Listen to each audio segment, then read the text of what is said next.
Okay, so let's unpack this. Most of us know Johnny Cash for, the booming baritone on Ring of Fire, Hmm. or maybe that iconic image of him with his guitar playing those wild concerts inside Maximum security Right, prisons. the classic man in black image. Exactly.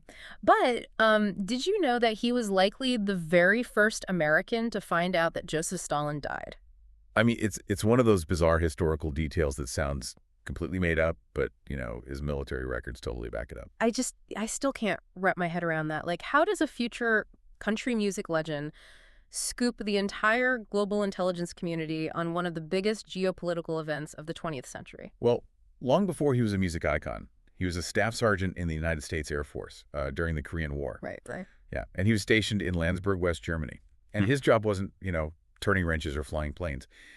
He was a highly trained Morse code operator. Oh, wow. Yeah, his actual day-to-day job was intercepting heavily encrypted Soviet Army transmissions.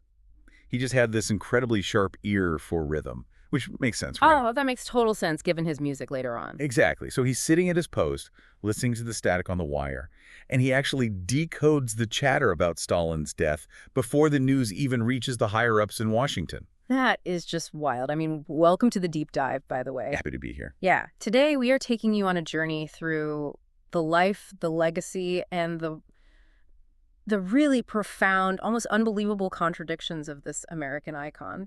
There are a lot of them. So many.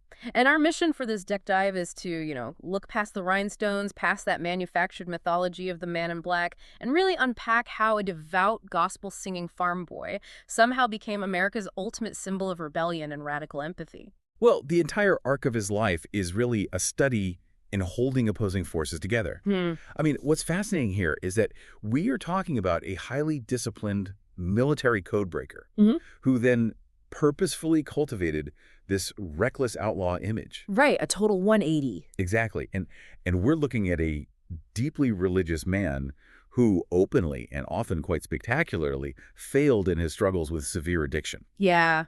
So understand how a single person hold all of that internal conflict together. We really have to start at the beginning. We have to look at the soil he grew up in. Literally the soil, yeah.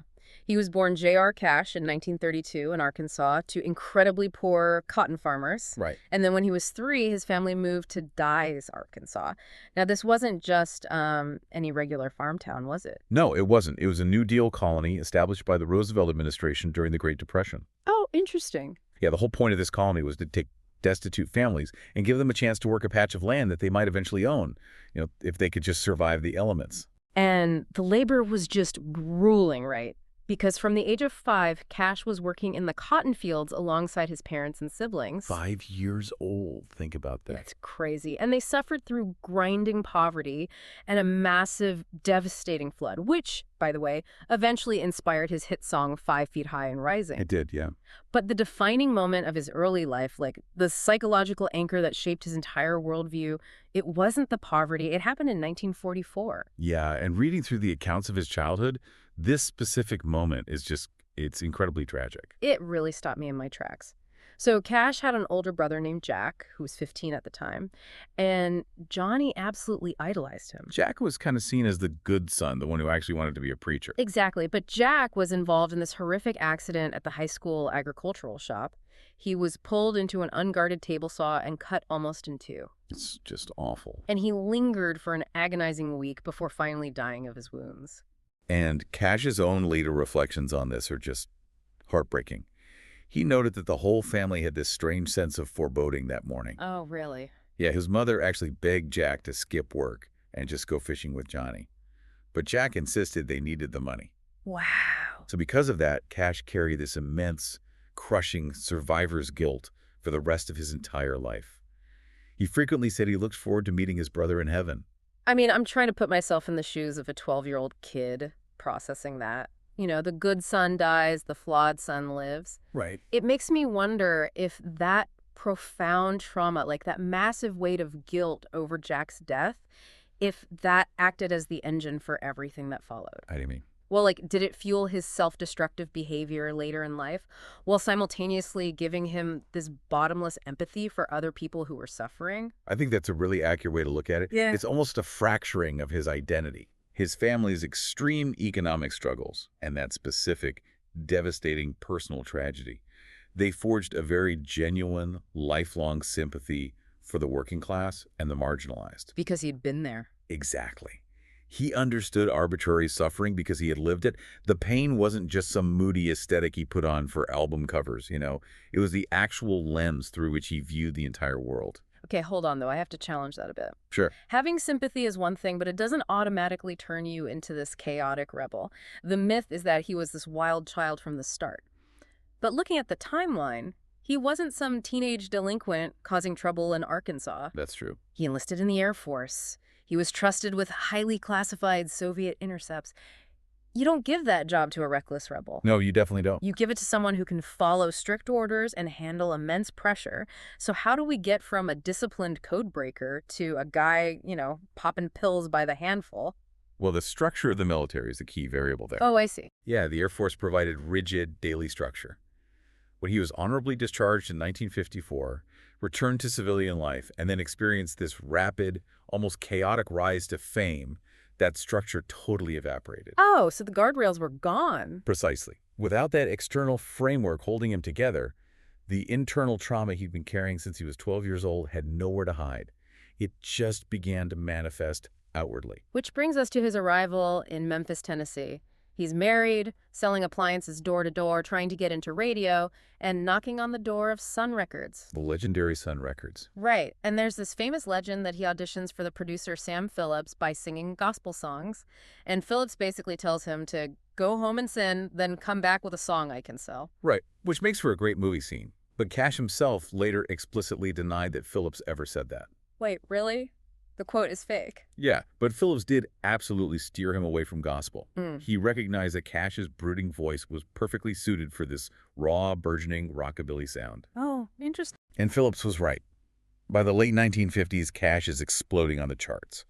But as the tours get longer and the pressure mounts, the coping mechanisms just start to fail. Because he starts relying on amphetamines to stay awake on these grueling cross-country drives, and then barbiturates to come down and sleep. It was a vicious cycle. And his behavior gets incredibly erratic. Like, the records from 1965 detail a truly shocking incident.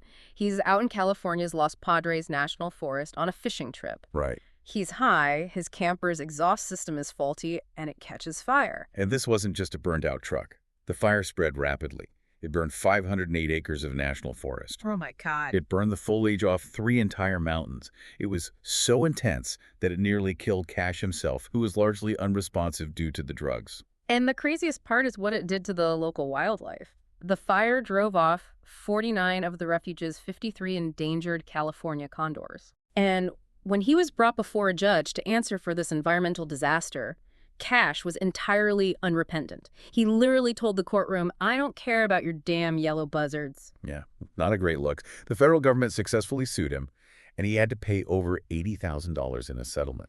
Wow. That moment really strips away the romantic veneer of the rebel, doesn't it? It really does. And I have to bring us back to the idea of working class solidarity here, because I'm struggling to square this circle. Oh, yeah, lay it on me. By 1965, he's a multi-millionaire rock star, burning down national forests and telling judges he doesn't care. That doesn't sound like a champion of the downtrodden. Right. That sounds like entitled wealthy arrogance. So why on earth did the public look at this guy and decide he was their working class hero? Because if we connect this to the bigger picture, the public didn't see the bank account. They saw the visible brokenness. You have to remember the context of the 1960s entertainment industry. Yeah. It was highly manicured. Country music stars wore these bright sequin suits and projected wholesome family values. Very clean cut. Exactly. Meanwhile, Cash was sweating, visibly trembling on stage, his voice cracking. The public's connection wasn't rooted in his wealth or his legal battles. It was rooted in the fact that he was clearly losing a fight with his own demons. I see what you mean. The audience felt the authenticity of his pain, even if his specific circumstances were, completely different from theirs. Precisely. They resonated with his brokenness. But here's the ultimate irony when you look at his rap sheet. Oh, this is fascinating. The public absolutely ate up this outlaw image. They thought he was this dangerous criminal. But the ultimate American outlaw never actually served a prison sentence. Ever. Not a single one. He was arrested 7 times, mostly for misdemeanors, smuggling pills across the border, public intoxication, picking flowers in someone's yard late at night. Picking flowers. Right. And he was only ever held for a single night each time. It's like finding out a legendary pirate only ever got parking tickets. It really is. But audiences didn't care that he hadn't done a 5-year stretch in a penitentiary. No, his rebellion wasn't about a rap sheet. It was about his refusal to hide his flaws. And ironically, it was one of those single nights in a local jail that ended up being the absolute catalyst for his survival. Right, because in 1967, he really hits rock bottom. He crashes his car in Walker County, Georgia. Yeah? The police find a bag of prescription pills. Cash is so desperate, he actually tries to bribe the local deputy, but the deputy refuses. And he gets thrown into the Lafayette, Georgia jail for the night. And the local sheriff there, a man named Ralph Jones, does something entirely unexpected. What's that? Instead of just processing him and throwing the book at him, he releases Cash, but gives him a long, intense, deeply personal talk. Wow. Yeah, he confronts Cash not as a criminal, but as a man wasting immense God-given potential. He warns him that he is going to die if he doesn't change course right then and there. And that stuck with him. It did. Yeah. Cash later credited that specific conversation with that specific sheriff as the jolt that forced him to turn his life around. And that single night in a holding cell fundamentally changes music history. Because even though he never served hard time, those brief, humiliating experiences in jail clearly triggered a fierce psychological solidarity in him. Absolutely. He felt deeply connected to people who were locked up, which of course leads us to the legendary 1968 concert at Folsom Prison in San Quentin the following year. Those live albums were cultural earthquakes.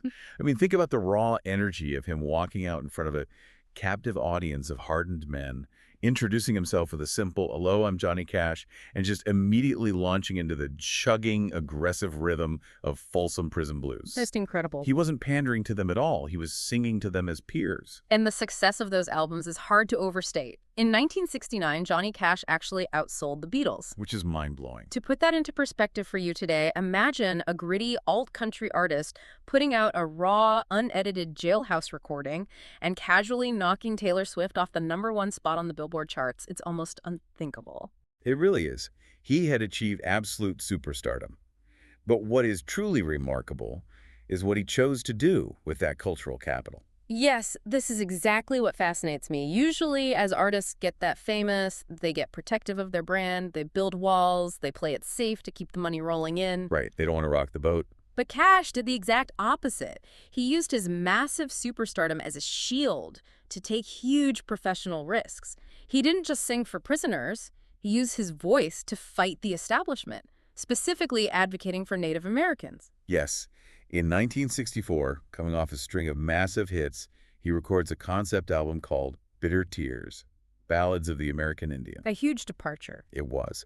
It featured stories of violent oppression by white settlers against the Pima, Navajo, Apache, and other indigenous peoples.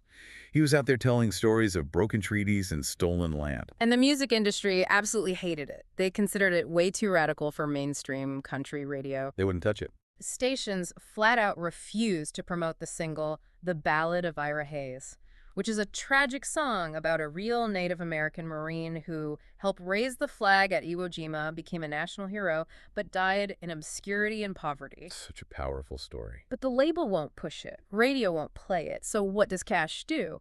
He buys a full-page ad in Billboard magazine with his own money. I love this part. He calls the record industry cowardly. He literally asks them in print, "Where are your guts?" He essentially forced the issue. He demanded that disc jockeys play it, and eventually the song reached #3 on the country charts. That's amazing. His advocacy was so genuine, so relentless, that in 1966, he was officially adopted by the Seneca Nation's Turtle Clan. Wow, I didn't know that. Yeah, he was taking the struggles of the marginalized, struggles that polite society preferred to ignore, and placing them right in the center of mainstream American living rooms. You'd think pulling a stunt like calling out the entire music industry in Billboard would make him persona non grata, but it actually cemented his untouchable status. It really did. So untouchable, in fact, that 6 years later, he is invited to the one place where you absolutely cannot play the rebel, the Oval Office. Ah, yes. The 1970 White House visit. Right. The Nixon administration invites him to perform. And remember, the cultural divide in America over the Vietnam War and civil rights is massive right now. And the administration explicitly requests 2 songs, Okie from Muskogee, which took jabs at anti-war protesters, and Welfare Cadillac, which criticized welfare recipients. And just to be clear, we're not taking any political sides here, just reporting what happened. Exactly, just looking at the historical record. So Cash navigates this with incredible tactical grace. Yeah. He politely but firmly declines to play either of those requested songs. How did he get out of it? Publicly, he cited the short notice, saying he didn't have time to learn the arrangements. But his actual set list sent a completely different message. He chose to play the Ballad of Ira Hayes, along with his own songs, What is Truth and Man in Black. These were songs directly addressing indigenous rights, the harsh realities of the working class, and the hypocrisy of the establishment. I love that. He didn't throw a tantrum. He just stood in front of the most powerful man in the world and sang exactly what he believed. It elevates him from an entertainer to a moral compass. A moral compass that became highly visible in his wardrobe, actually. By the early 1970s, he had fully codified the Man in Black persona. Right. At a time when his peers in Nashville are wearing brightly colored, shimmering rhinestone suits, Cash is walking out on stage in stark, solid black, knee-length coats. And he laid out exactly why in the song Man in Black. He said he wore it on behalf of the poor and the hungry, the prisoners who had long paid for their crimes, and those betrayed by age or drugs. Right. He wore it in mourning for the lives lost in the Vietnam War. It's like his outfit was a wearable conscience for America. A wearable conscience. That's Yeah. a great way to put it. And the heavy irony there is that the man wearing the conscience was still actively struggling to uphold his own morals off stage. True. His religious beliefs were central to his identity. He was raised Baptist. He took an altar call in 1971. He even completed a course in Bible study and actually became an ordained minister. Wait, really? An ordained minister? Yes, he officiated weddings and performed at massive Billy Graham crusades. Yet, at the very same time, he is famously quoted as calling himself the biggest sinner of them all. He's a preacher who constantly fell off the pulpit. He was very self-aware about his failings. Yeah. He would achieve these periods of sobriety thanks in large part to the relentless, exhausting support of his second wife, June Carter Cash. But then he would suffer severe relapses. It was an ongoing battle. He checked into the Betty Ford Clinic in the 1980s. He relapsed again later after being kicked by a pet ostrich on his farm. Which sounds completely made up. I know, it sounds like a joke, but it shattered his ribs and got him hooked on painkillers again. He was just constantly wrestling with his demons. And by the late 1980s and early 90s, the music industry had largely moved on from him. Nashville considered him a relic. He was dropped from his label. Sad. It is. But that brings us to one of the most fascinating third acts in music history. His late career revival with producer Rick Rubin. Now, Rick Rubin is a legend, but at the time, he was known for producing hip-hop acts like Run DMC and heavy metal bands like Slayer. Right. Pairing him with an aging country star seemed completely absurd. It seemed absurd to everyone except Rubin. Rubin understood the fundamental mechanism of Johnny Cash's appeal. Which was? Well, he looked at Cash's recent albums and saw that they were smothered in slick 1980s Nashville production. You know, synthesizers, big backing bands. All that clutter. Right. So Rubin stripped all of that away. He put Cash in his living room in front of a microphone with nothing but a Martin acoustic guitar. Wow. And they called the series American Recordings. And the sonic shift is just jarring. You hear his voice, and it's not the booming, confident baritone of the 1960s anymore. No, it's very different. It's aging. It's trembling. He sounds frail. But Rubin realized that the frailty wasn't a weakness. It was the entire point. It added this immense, haunting gravitas to everything he sang. Which is exactly why it appealed to an entirely new generation. Grunge and alternative rock fans in the 1990s were looking for authenticity. They rejected manufactured pop. Right. They wanted the real deal. Exactly. When they heard this man in his 60s singing with a cracked voice about regret, death, and salvation, they recognized him as the original alternative artist. And the absolute zenith of that era is his cover of Nine Inch Nails' song, Hurt. Incredible song. I still get chills thinking about the music video. Trent Reznor, who wrote the song, was highly skeptical when he heard Cash wanted to record it. Definitely. Because it's a song about deep, ugly 90s industrial angst. But when Reznor saw the video, featuring an elderly, frail Johnny Cash pouring a lifetime of actual pain into those lyrics, intercut with footage of his youth, Powerful. Reznor was deeply moved. He basically said, that song isn't mine anymore. Cash took a song about youthful self-destruction and turned it into a sweeping, heartbreaking reflection on mortality, regret, and the things you leave behind. He really did. And he recorded up until his body simply gave out. June passed away in May 2003. Cash was heartbroken, confined to a wheelchair, losing his eyesight, but he just kept recording. He couldn't stop. No, he told his family he would die if he didn't have music to work on. He passed away less than 4 months after June, in September 2003. So as we bring this all together, here's the takeaway for you. Yeah. Johnny Cash proves that you do not have to be perfect to be principled. Absolutely. You can be an absolute mess of contradictions. You can be a highly disciplined military man and a chaotic, spiraling addict. You can be a devout gospel singer and a rebellious, pill-popping outlaw. All at the same time. Right. But through all of that internal chaos, you can still use your voice to fiercely defend the voiceless. True legacy doesn't come from pretending you have it all together. It comes from radical authenticity, scars, relapses, and all. Beautifully said. And before we wrap up, I want to leave you with one final, truly surprising fact from the archives to mull over. Oh, I love these. Let's hear it. Late in his life, Cash became deeply interested in his ancestry.